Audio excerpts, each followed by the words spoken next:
I'm on my way to a funeral. When I go to a funeral, it's different than when most people go to the funeral. I'm going to a funeral to officiate the funeral because I'm a pastor.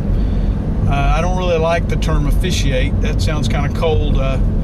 Probably what I do most at a funeral is I minister at a funeral. I minister to people that are hurting, people that are going through all kinds of emotions, people that are confused, people that are really struggling with grief. They're trying to get answers. They're trying to figure out why this happened, and they're the most open that they'll ever be in their life to be thinking about what's really important in life. I mean, that's the things that you hear. That's what we celebrate. As a matter of fact, this may sound weird, and don't go hating on me because of it, but because I'll explain it. I enjoy doing funerals. Oh, I don't enjoy that people die, and I don't enjoy that people are struggling. What I enjoy is it's a real time to minister to people. It's a time that they're more open to think about what the important things in life are, and what I do when I do a funeral service, when I minister at a funeral service, is I come and we celebrate a life. And I love going and sitting down with the family, usually the day before, and working out the eulogy, and what you hear during that time is the things that people really like about somebody's life. And unfortunately, we don't tell people enough when they're alive, but when we come to this time, we start thinking about what was so special about that person.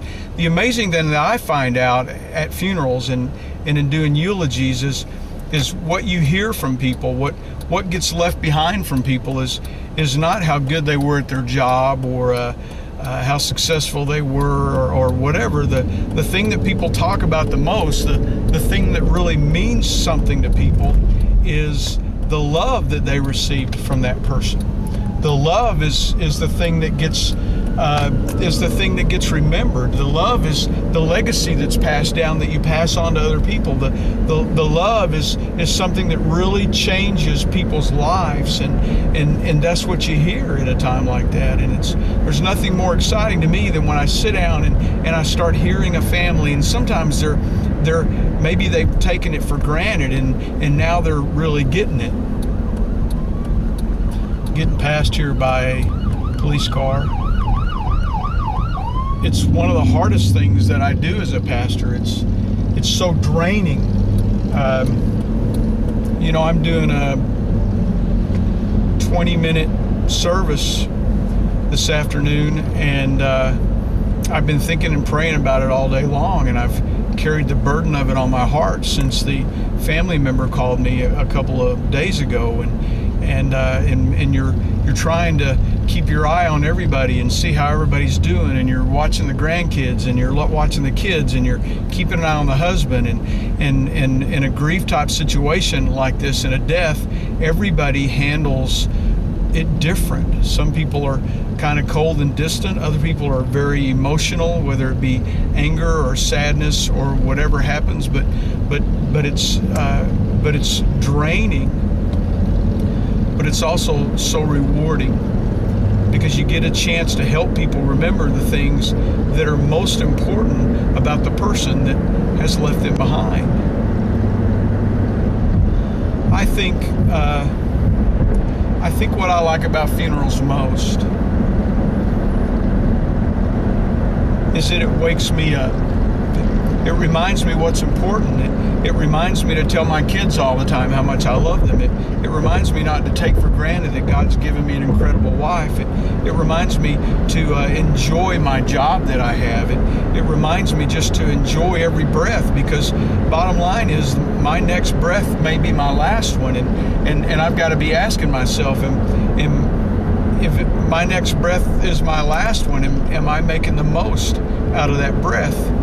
The second thing is it reminds me about my legacy.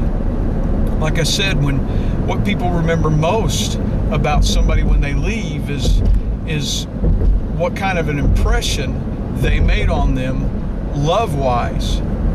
So it reminds me to live my life with more love, to treat people better, to be more patient, to be more kind, to not hold grudges and get rid of bitterness. I think it also reminds me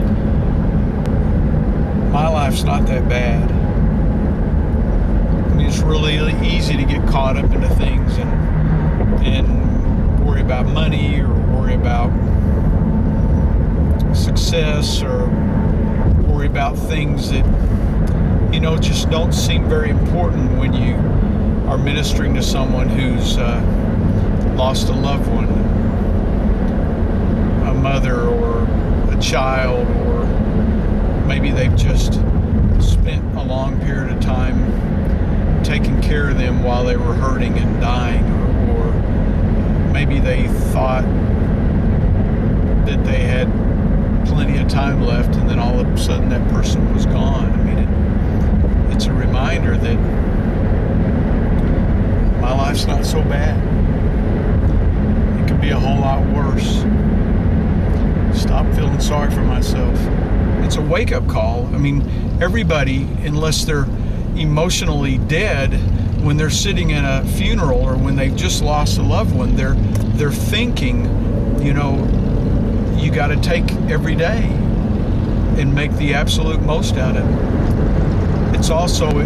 It's a great privilege to be able to be with people when they're going through probably one of the hardest things in their life. There's been a couple of different times where I've actually been with a person when they take their last breath, and that's such a privilege to be able to be there and minister to that family during that time, and minister to that family as they go on with their lives afterwards. And there's an amazing thing that I see when I'm dealing with people that are Christians is they get two different things come to mind. Some come with regret, and what I hear from them as they're getting close to death is that they regret that they didn't make more out of their life all the time. And the other thing that I see from people is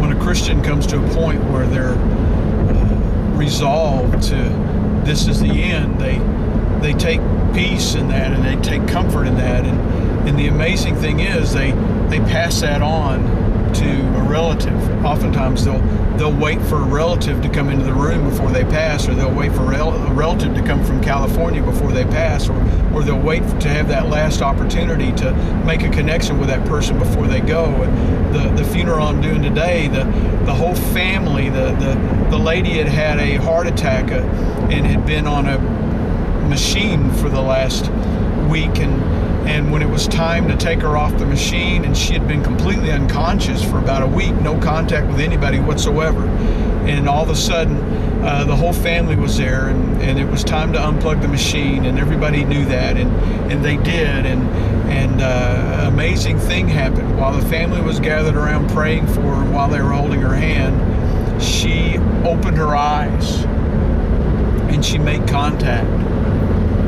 And the son who was there beside her and looked into her eyes, he said, what I felt was that she was telling me that she was okay and that there was trust. And he said, what was weird, he said, is I really felt like as I was sitting there holding her hand that God was taking her other hand and taking her home.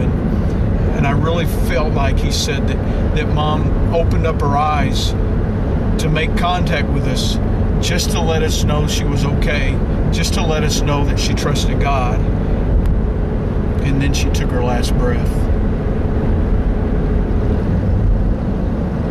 That's why I enjoy funerals.